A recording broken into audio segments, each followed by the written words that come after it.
Bonjour et bienvenue à notre prochain panel. Ajoutez un peu de zeste à vos monstres au Festival Draconis 2025 en personne au Cégep du Vieux-Montréal. Avant de commencer, nous allons remercier nos commanditaires, le Gnome Archifix, DM à Cravate, les Terres d'Obsidia et Figurine MT.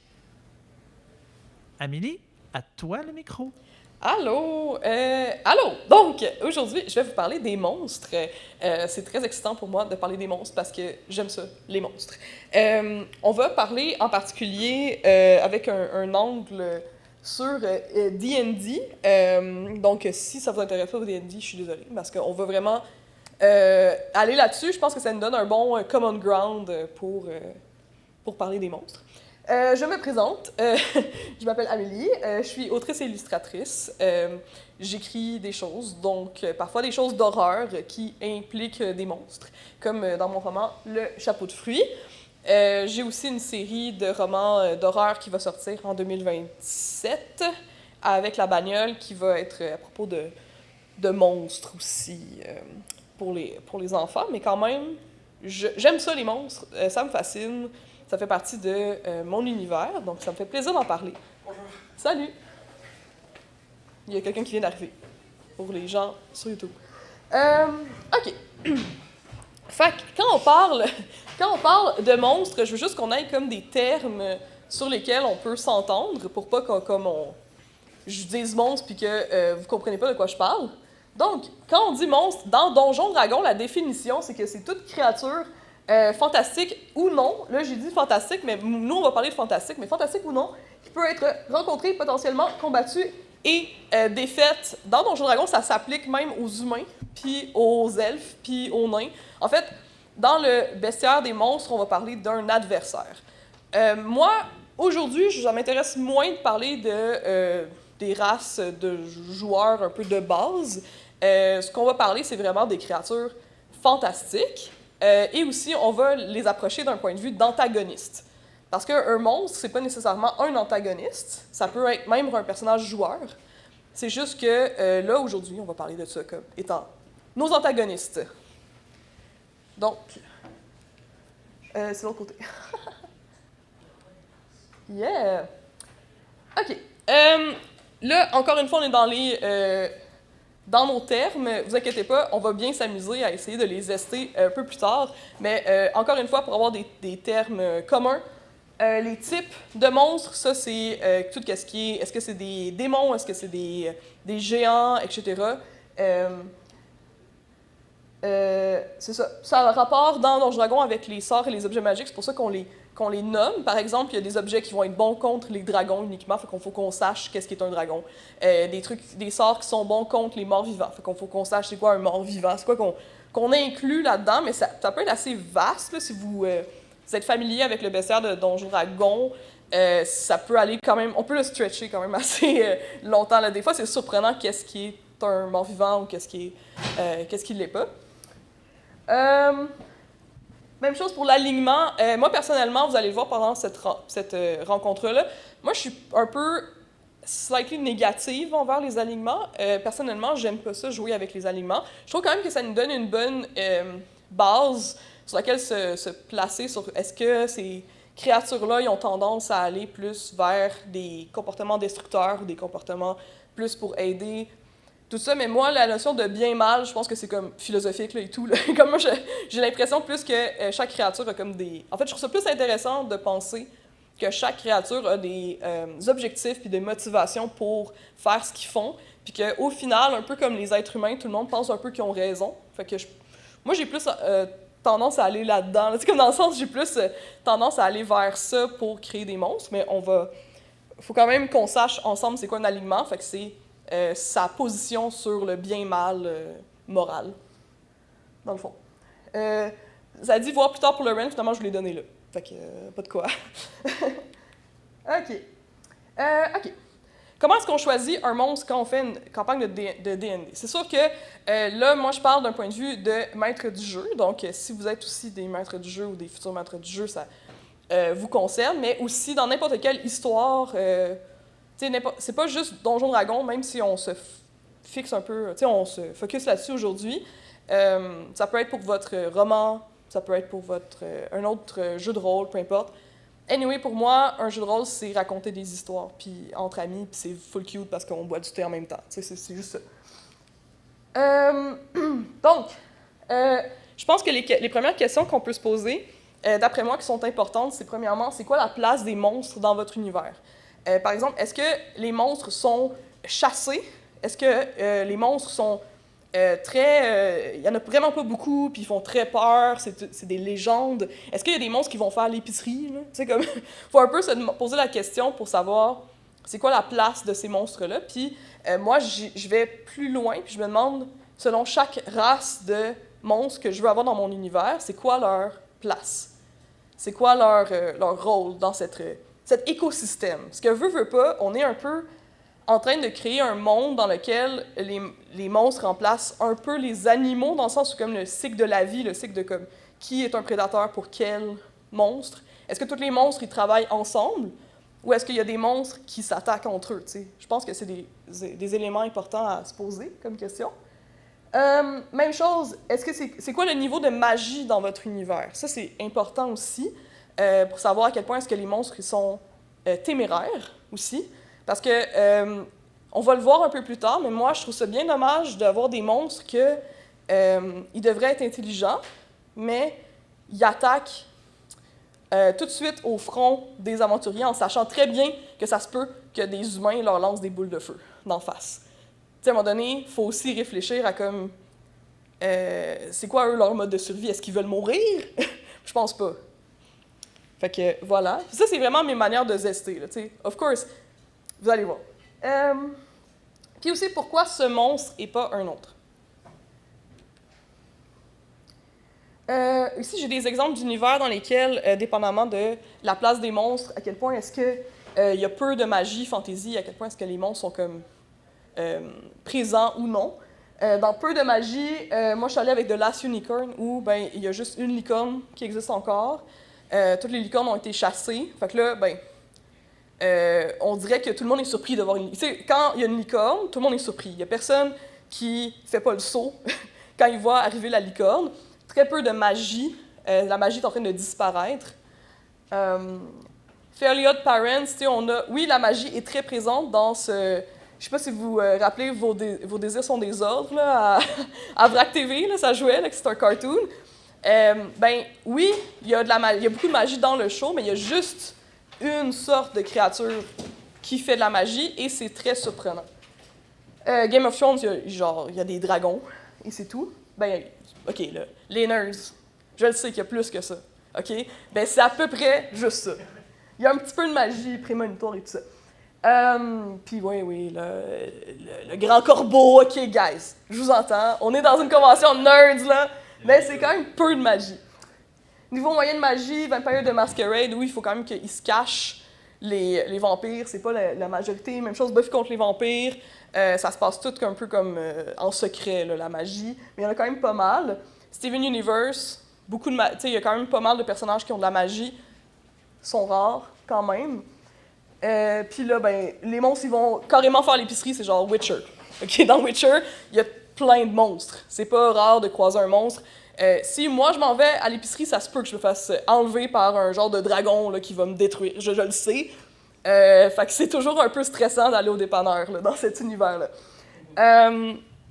Donc, moi, je vous suggère de regarder c'est quoi votre univers. Qu'est-ce que vous voulez avoir comme univers? Est-ce que vous voulez que la magie soit très présente? Est-ce que vous voulez qu'il y ait plein de monstres ou vous voulez que ce soit rare? Puis il n'y a pas de mauvaise réponse par rapport à ça. C'est juste que je pense que c'est vraiment un bon point de départ. OK. Vous rencontrez un monstre, mettons. Première rencontre que vous faites avec votre groupe d'aventuriers. C'est quoi l'objectif de la rencontre? Est-ce que la rencontre concorde avec les thèmes de votre campagne? Pourquoi est-ce qu'on se pose ces questions-là? Ben, parce que je ne vous ai pas encore demandé pourquoi est-ce qu'on zesterait un peu nos rencontres de monstres. Ben, personnellement, moi, je trouve ça plus intéressant. Je trouve ça narrativement plus fort. Tu sais, on veut quand même s'éloigner, je pense, ben en tout cas moi personnellement, je veux m'éloigner d'un concept de jeu vidéo où on grind de l'expérience, où on fait juste taper sur des faces pour aucune raison. C'est pas vraiment ça pour moi l'essence d'un jeu de rôle. Donc, Piocher un monstre au hasard, grinder de l'expérience, ça, c'est des choses qu'on fait tous au début. On regarde c'est quoi le challenge rating, c'est quoi la force d'un monstre, puis on fait comme, OK, ça va être ce monstre-là pour mes aventuriers niveau 1, whatever. Piège à éviter, si vous voulez que ce soit narrativement cohérent. Ici, on a, je vous ai mis comme des types, les types de monstres. Il y en a quelques-uns que j'ai comme mis ensemble parce que je trouvais que au niveau des thèmes narratifs, ça c'est des suggestions de thèmes narratifs qui pourraient avoir rapport avec les types de monstres, selon des histoires. Mettons que, puisque moi je le vois un peu comme j'écris un roman, j'écris une histoire pour que mes joueurs vont vivre. Fait que tu sais, mettons Mort-Vivant, tu sais, c'est souvent, on va voir les films de zombies, c'est à propos de la vie, la mort, la maladie. Est-ce que nos humains, ils se mettent ensemble? Est-ce qu'ils font des micro-sociétés? C'est quand même un choc de voir aussi un être que tu connaissais revenir à la vie. Ça peut vraiment tourner autour de ça. Moi, j'aime beaucoup les démons, les célestiaux dans mes games. Je trouve ça intéressant de prendre des êtres qui sont troublés, parce que les deux êtres doivent être troublés dans mon esprit, parce que être inhéremment bon ou mauvais, moi je trouve ça comme intéressant d'un point de vue narratif, dans le sens où comme qu'est-ce que c'est d'être bon, qu'est-ce que c'est d'être mauvais, pourquoi est-ce qu'eux ils sont placardés dans un ou l'autre. Je trouve cette dichotomie-là, je la trouve intéressante. C'est ça. Fait que voici quelques suggestions. Prochaine slide. OK. Ben là, ça, c'est une vidéo que je vous montrerai pas, mais la technique de base, c'est comme pour comparer ma technique puis la technique de base. Technique de base, mettons qu'on prend la fiche dans le bestiaire du manuel des monstres d'un orc. Ben, d'habitude, qu'est-ce qu'on va regarder, c'est le AC, donc la classe d'armure, les points de vie, voir est-ce que ça va être ça va être efficace, est-ce que nos joueurs vont être capables de le battre. Puis on va regarder le challenge rating, right? C'est les premières choses sur lesquelles nos yeux vont se porter. En tout cas, moi, quand j'ai commencé, c'est vers ça que je regardais, c'est sûr. Parce que je me disais, ben, je veux que mes joueurs puissent, tu sais, qu'il y ait un défi en concordance avec ce que je veux leur emmener. Tu sais, je veux pas nécessairement qu'ils se fassent typiquer, qu'ils se fassent complètement détruire d'un coup. Mais je veux pas non plus qu'ils trouvent ça bébé là, tu sais. Fait que j'étais comme, bon, on va regarder ça. Mais moi, ce que je vous suggère, c'est plutôt de regarder au niveau de leur intelligence, leur wisdom, puis leur charisme. Pourquoi? Bien parce qu'un monstre, comme je l'ai dit un petit peu tantôt, un monstre qui est intelligent, puis qui a du charisme, ne va pas nécessairement il va pas faire des choses stupides.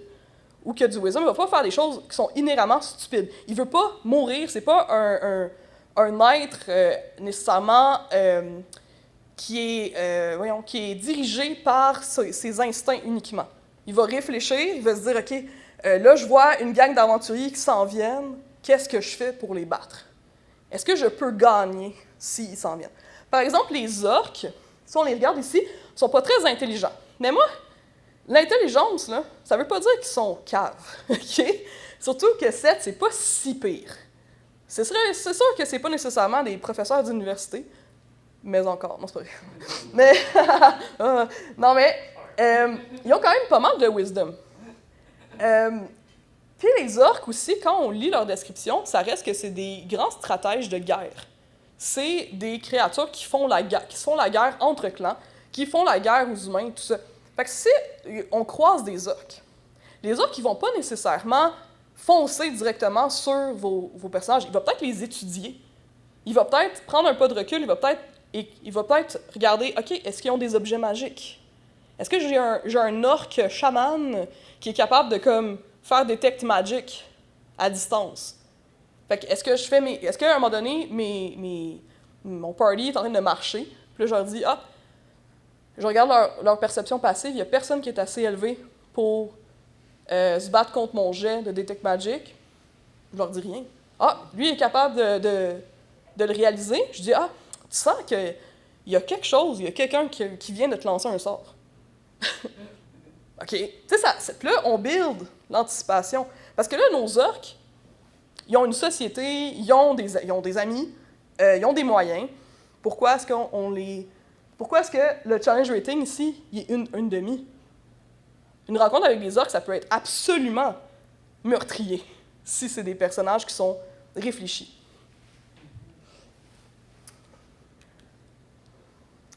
OK, pourquoi zester? Je vous l'ai dit un petit peu tantôt. Varier l'expérience des joueurs et du maître du jeu. Parce que, tu sais, quand on a fait le tour du bestiaire, on a fait le tour du bestiaire. Peut-être qu'on veut leur donner une petite... Quand je dis zeste, là, on veut les rendre un petit peu plus excitants, là, tu sais. Un peu plus intelligents, un peu plus spéciaux. On a envie de construire peut-être une histoire qui est une histoire plus que de péter des gueules, je l'ai dit tantôt. Et moi, je trouve ça le fun. Voilà. OK. Là, on est rendu au moment où on va zester. Là, on s'est attendu sur les termes, on s'est attendu sur c'était quoi un peu ma vision de la chose que je vous présente aujourd'hui. Là, avant de commencer puis de s'amuser un petit peu à zester, est-ce que vous avez des questions par rapport à ce que j'ai dit? Non? Parfait. Cool. Donc, on y va. Je vais vous donner quelques exemples de personnages, des monstres dans la culture populaire que, pour moi, je pourrais absolument les voir comme des monstres de Donjons et Dragons. OK? Donc, ici, on a une succube. OK? De Tomie, de Junji Ito. Je ne sais pas s'il y en a ici qui connaissent. Ouais? Je vois les gens qui secouent qui hochent la tête avec un sourire entendu. Ça, où je m'en vais avec ça, j'imagine. Pour moi, je trouve que, en fait, c'est un point tournant pour moi, Tomie, d'avoir lu ça de Junji Ito, qui est un mangaka d'horreur, parce que j'ai tout de suite reconnu la succube. Puis moi, j'aime beaucoup les succubes, et en général, les monstres féminins, parce que je trouve qu'ils sont très maltraités.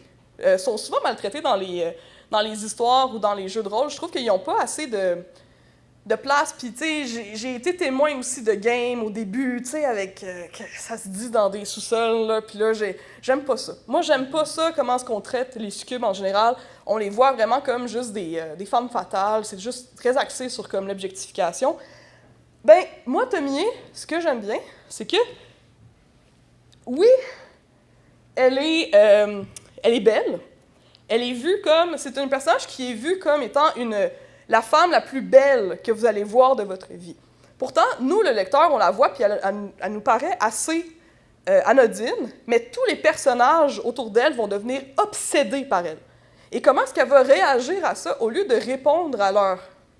et montrer ses charmes et tout ça, elle va être absolument la personne la plus détestable que vous allez voir. Elle va détruire psychologiquement les personnes. Elle va leur faire tout ce qu'elle veut, parce qu'au final, c'est un démon. Et surtout, des fois, elle devient complètement brisée. Pourquoi pas? Quand il y a plus qu'une Tomie qui se rencontre, ça crée des petits problèmes dans l'espace-temps et ça peut créer des monstres. Ça, au final, pour moi, c'est une succube parce qu'elle répond aux critères de charmer les autres personnages, les rendre complètement à sa merci. C'est un démon. Puis moi, j'aime bien ça aller... Si on parle de démon, on s'en va dans quelque chose de complètement surréel. Ça, c'est moi, dans mon livre à moi. On n'est plus sur Terre, on n'est plus sur le même plan. Ensuite, j'ai d'autres hot takes ici. Donc, on a le Blob. C'est un film d'horreur où il y a une gélatine qui se promène dans une ville et qui sème le chaos, qui va englober des gens et les détruire, les manger, et devenir de plus en plus grosse et rapide. Pour moi, ça, c'est un cube gélatineux. Pourquoi pas? Parce qu'un cube gélatineux, en général, qu'est-ce qu'on fait? On le retrouve un peu comme un piège plutôt que comme un adversaire, parce que c'est juste un gros cube de gélatine. Qu'est-ce que tu veux faire avec ça? Mais pourquoi pas que c'est le BBG de votre campagne? Pourquoi pas? Le BBG, ça veut dire que c'est le gros vilain. C'est comme le final boss. C'est le boss final de votre campagne. Ça pourrait? Pourquoi pas? Même chose ici, on a Freddy. Pour moi, c'est une Night Hag. Donc, si vous connaissez, c'est une sorte de sorcière dans Donjons et Dragons qui va dans les rêves, qui va faire des cauchemars, qui va drainer l'énergie des gens, etc., qui vont faire des illusions. Pour moi, ça a tout d'un Freddy Krueger. Pourtant, vous verrez arriver Freddy Krueger, peut-être que c'est pas la première chose que vous allez vous dire dans votre tête. Moi, personnellement, je vais me dire « Holy shit, c'est Freddy Krueger », mais deuxièmement, je vais pas penser que c'est une Night Hag. Et d'autres, on continue dans le hot take. Pour moi, Rick, dans Rick and Morty, c'est une liche. Donc, ce serait une liche zestée, donc complètement pétée et immortelle et invincible, si on veut. Et aussi, pour moi, la liche, on va le voir un peu plus tard, dans la prochaine slide, mais j'ai des opinions à propos des liches, et je pense que ça devrait être des personnages sociopathiques très rigolos, en fait. Moi, je les trouve rigolos, moi, les liches, mais en tout cas, on va en parler. Je sais pas si vous avez vu, ça, c'est un film québécois qui était excellent. Vampire humaniste cherche suicidaire consentant. C'est un vampire qui ne veut pas tuer. Elle cherche dans le fond quelqu'un qui veut se suicider pour qu'elle puisse boire son sang. Donc, on a un vampire ici qui est gentil, ou du moins neutre. Ce qui est différent de ce qui est proposé dans le bestiaire de Donjons Dragons, où il dit que les vampires, c'est inhéremment des méchants. Donc, pourquoi pas? Une idée comme ça, moi, que j'ai eue, vampire, pourquoi pas? Est-ce que le vampire, il serait à côté d'un village, il leur offre la protection, puis en échange, leurs malades ou leurs personnes âgées, quand ils ont terminé leur cycle de vie, ils se donnent aux vampires. Pourquoi pas? Là, ça ferait un bizarre de dilemme moral peut-être à vos joueurs, de se dire, est-ce que en fait, c'est un gentil? Est-ce que c'est correct de demander la vie de personnes s'ils sont arrivés au bout de leur cycle? C'est quoi un bout d'un cycle d'une vie? Tu sais, il y aurait plein de belles questions comme ça. OK. Des petits trucs comme ça pour zester rapidement, d'après moi. Premièrement, donner un nom à votre monstre. C'est pas nécessairement sirène numéro 2, là, son nom. Là, on peut avoir un nom, une personnalité. C'est quoi leur relation? Leur donner une relation avec un personnage joueur ou avec des personnages non-joueurs que vos personnages ont rencontrés. Par exemple, nous, dans une de nos campagnes, on avait un loup-garou qui était amoureux d'une personne que notre gang connaissait. Puis on a tout fait pour pas lui faire mal, en fait, parce qu'il était gentil, en fait. Mais quand il se transformait en loup-garou, c'était un loup-garou. Puis il était très, très, très dangereux. Mais c'était un poète, en fait. Il voulait aller à la pleine lune pour écrire de la poésie à propos de la fille, là, mais c'était peut-être pas la meilleure idée du siècle. C'est quoi son objectif de vie? Qu'est-ce qu'il fait? Un trait unique. Rapidement, là, OK, c'est un orc. Oui, mais c'est un orc avec des béquilles. Ouh là là, ça nous intrigue tout à coup. Pourquoi est-ce qu'il y a des béquilles, l'orc? Tout à coup, ça nous intéresse un peu plus. Introduire les monstres en avance aussi, de faire des légendes, est-ce que les villageois y en parlent, etc. Donc ça, c'est des petits trucs que je vous donne pour zester rapidement. OK. Les exemples personnels, je vous ai parlé du rougarou. Je vous ai parlé du loup-garou romantique, mais j'ai aussi un rougarou romantique qui est devenu le personnage non-joueur le plus populaire de mes joueurs. Après des années, on en parle encore. C'était un rougarou, dans le fond, qui était amoureux de la reine, la reine. Mais c'était un rougarou dans la capacité, pas de la maladie, mais de la race. Fait que c'est des choses un petit peu différentes. Donc, c'était pas une maladie qu'il avait, c'était vraiment juste un genre d'humanoïde rat qui était absolument amoureux de la reine. Puis, dans le fond, tout ce qu'il voulait, c'était la louanger.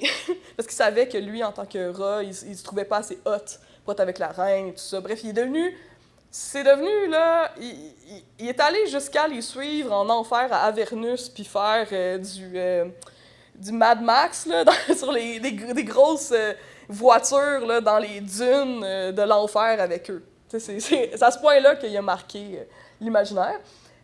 Moi, j'aime beaucoup ma liche CEO. Moi, j'ai vraiment un monstre en tête que j'ai absolument intégré dans un de mes romans à un moment donné, mais c'est une liche. Donc, la liche, c'est un être immortel qui a atteint un peu un statut de presque demi-dieu. Là, il a vraiment transcendé son humanité. Et moi, je me dis, qu'est-ce que tu fais quand ça fait des centaines et des centaines d'années que tu vis, que tu as tout vu, que tu as tout le pouvoir du monde? Tu fais de l'argent. Tu fais de l'argent, mais tu t'emmerdes aussi. Fait que moi, je me suis mis à inventer une liche que son trip, c'est de juste designer des donjons. Il fait des donjons, puis il trouve ça drôle. Il troll un peu les personnages qui vont aller dans ces donjons. Il fait des pièges et tout ça. Puis il abandonne ces donjons, puis il en fait d'autres. Fait que là, on a des personnages qui vont voir des donjons, puis qui se demandent un peu, voyons, il est à moitié construit, ce donjon-là. Qu'est-ce qui s'est passé? Des pièges mortels et tout ça. Puis là, je me suis dit, OK, mais c'est qui construit ça? il doit avoir une chaîne de production. Pourquoi? Tu sais, mettons que tu arrives dans un donjon, là, puis qu'il y a plein de crânes sur un mur. Il y a quelqu'un qui a emmené ces crânes-là, puis qui les a collés au mur. C'est qui? Fait que là, je me suis mis à me demander, OK, fait que là, il va y avoir des kobolds qui vont dans les villages. Là, ils font des massacres. Puis là, il faut que ce soit loin de la gare. Puis là, ils emmènent toutes les crânes dans des caravanes. Puis là, il faut qu'ils... Tu sais, c'est toute une histoire quand même, là. C'est quand même au grand déploiement. Puis tout ça, au top de ça, il y a une liche sur une plage. Il y a une liche sur une plage avec des lunettes de soleil qui dessine des donjons dans un calepin en buvant des margaritas. Ça, c'est sûr. Fait que là, c'est ça. Fait que là, je me suis dit, voilà, j'ai ma liche. Qu'est-ce que tu fais avec ça? Ben, je sais pas. C'est à vous de voir. Est-ce que vous avez des exemples de monstres vraiment bizarres qui se sont passés, ou estés que vous avez eu dans vos campagnes? Non? Ben, réfléchissez à ça, puis vous m'en donnerez des... T'en as un, Viviane? Des monstres zestés? Ouais. Un golem de pierre.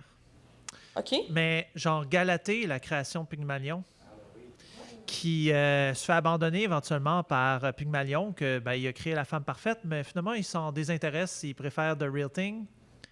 Et là, t'as un être qui est abandonné, qui a été créé juste pour l'amour, on lui a donné une fonction, puis elle se venge. Exact. C'est plus juste un golem de pierre. Non. Mais c'est tout un côté. Qu'est-ce que tu fais avec cette personne-là? Est-ce que tu t'empathises avec?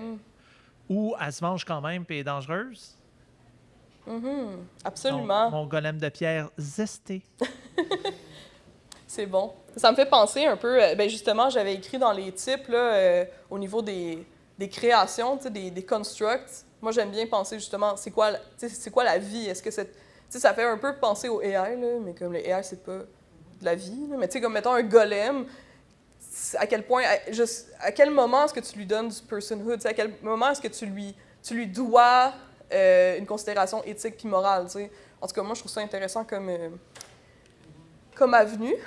Oui? Moi, je pense surtout aux dragons que j'utilise comme des PNJ pas mal plus que comme des bébites de combat. Là. Mais c'est arrivé très souvent du RP avec un dragon justement qui est trop puissant pour soi. Puis, de base, il y en a qui vont se dire il faut le tuer. Ouais, le tuer. Comment tu veux faire? 1000 fois plus puissant que nous autres. On a une interaction intéressante qui nous dit que dans sa campagne, on a un dragon qui est vraiment trop puissant pour que les joueurs puissent l'affronter ou le battre. Donc, ils passent leur temps à faire du roleplay puis à essayer de comprendre comment est-ce qu'ils pourraient le tuer, mais ils pourront pas y arriver. Oui. Donc, on va faire une petite activité de groupe pour le temps qui nous reste. J'ai un petit sac ici avec des monstres qui viennent du manuel des monstres. Puis, moi, ce que je vous propose, c'est que quelqu'un en pige un. Puis, ensemble, on va brainstormer puis on va essayer de le zester. Ça vous tente-tu? Oui! L'enthousiasme est dément dans la pièce YouTube. Dans mon sac de My Little Pony, en plus. Premier. Un djinn. Pour ceux qui ne savent pas c'est quoi un djinn c'est un génie. Donc c'est une créature qui peut faire wish, donc qui peut exaucer un vœu. Et qui est souvent qui vient d'un demi-plan, donc qui vient pas du même plan que nous, puis qui se fait appeler sur le plan matériel pour faire le wish. D'habitude, dans Donjons Dragons, ces créatures-là, elles sont méchantes. Est-ce que vous avez des idées de comment est-ce qu'on pourrait les ester? Qu'est-ce qu'on peut faire pour les rendre plus intéressantes? Vas-y, Simon. Oui. Ben, moi, j'imagine le djinn comme, tu sais, ça ne tente pas d'être là. Puis là, tu te connais pas, puis tu demandes de faire wish, puis il est comme, je vais faire. C'est un peu, c'est comme, j'imagine les génies, c'est comme ils veulent troller un peu. Moi, j'imagine un peu différemment, c'est comme, c'est quoi le moins d'efforts que je peux déployer pour faire que ce que tu viens de me dire, ce soit réel. Fait que, tu sais, mettons, tu sais, comme j'imagine bien un aventurier dire « Ah, mais tu sais, j'aimerais que telle personne soit en vie. » Ben comme, pas de problème, on retourne 50 ans en arrière. Oui, on a une autre idée. Mais à l'inverse, un djinn qui est trop zélé pour X raisons, peut-être dans sa hiérarchie, il veut faire ses preuves, quoi que ce soit, puis il va donner un souhait, mais too much.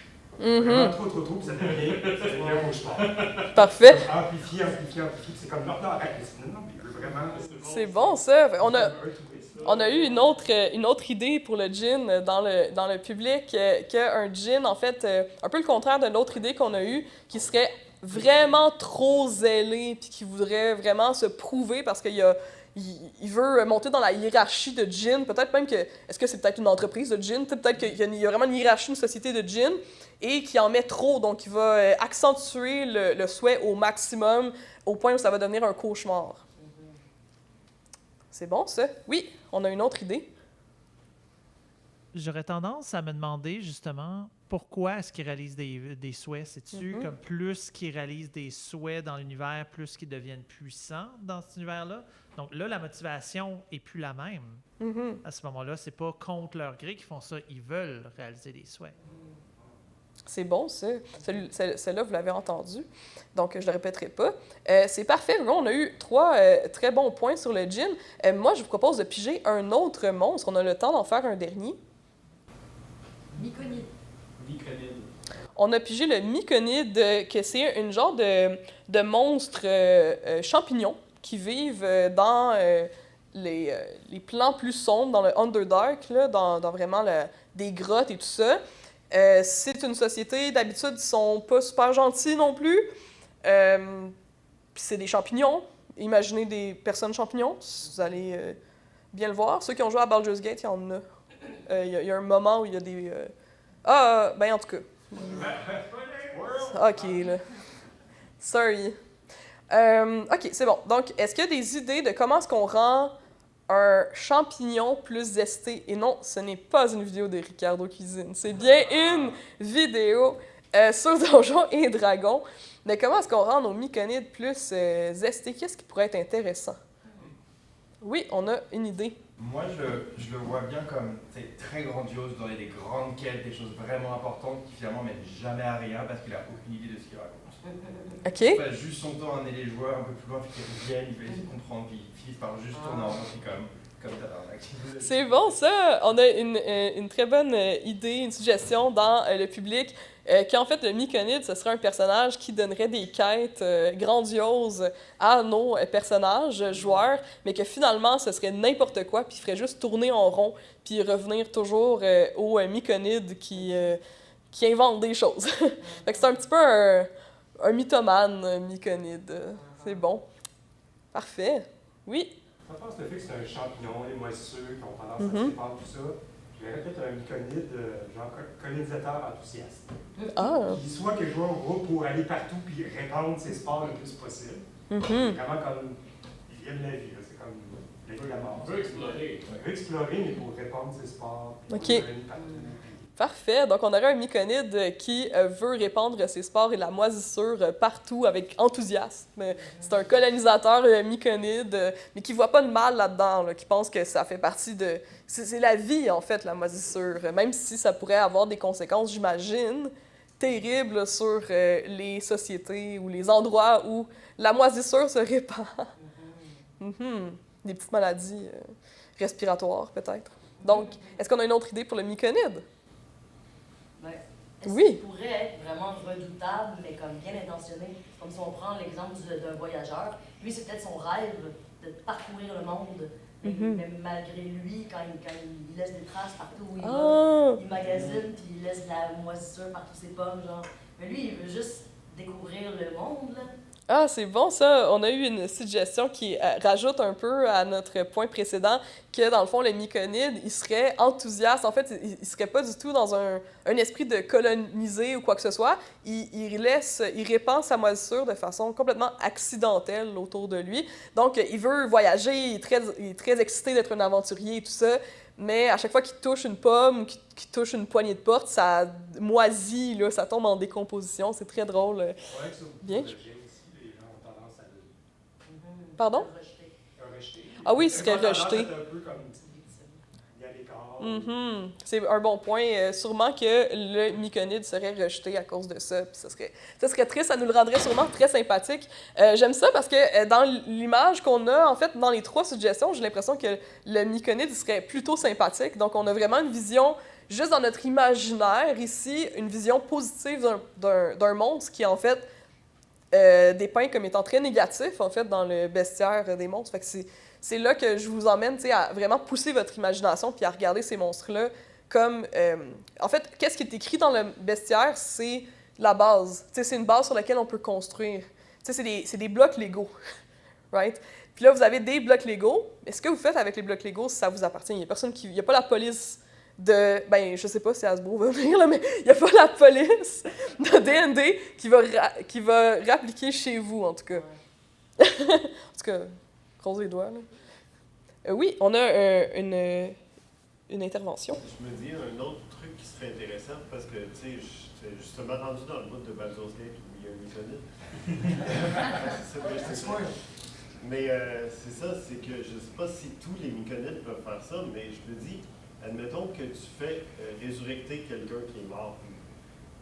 Tu sais, ton myconide peut être en amour avec quelqu'un, il le relève, puis au lieu que ce soit son esclave, c'est son amoureuse.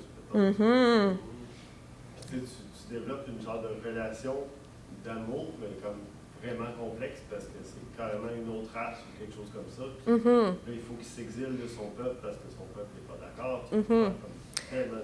On a une intervention, une suggestion qu'un myconide pourrait être un genre de nécromancien qui ressuscite une personne envers qui il éprouve de l'amour, donc qui va vivre un peu une relation d'amour avec un genre de mort vivant, puis ça va l'isoler de sa société, qui vont pas nécessairement comprendre pourquoi est-ce que le myconide fait ça.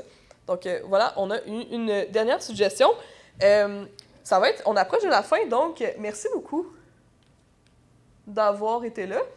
Mais juste, là, on va prendre les dernières choses que j'aimerais que vous gardiez de cette présentation. Moi, je pense que l'objectif principal, c'est de créer une histoire. OK? Une histoire mémorable, originale avec vos amis. En ce qui concerne, essayez de comme leur taper sur le crâne le plus fort possible, etc. T'sais, ça peut être ça, votre trip, c'est correct. Mais comme, moi, dans ma présentation, c'est pas ça l'objectif du tout. Amusez-vous, inspirez-vous des médias que vous consommez. Puis prenez le temps d'établir votre monstre. Respectez votre monstre. Il vous respectera. Et c'est tout. Merci. Puis une photo de mon chien.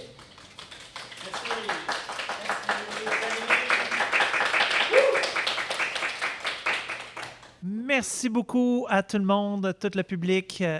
Merci beaucoup, Amélie, pour ce super panel sur ajouter un peu de zeste à vos monstres. Et pour conclure, on aimerait encore une fois remercier nos commanditaires, le DM à cravate, les Terres d'Obsidia.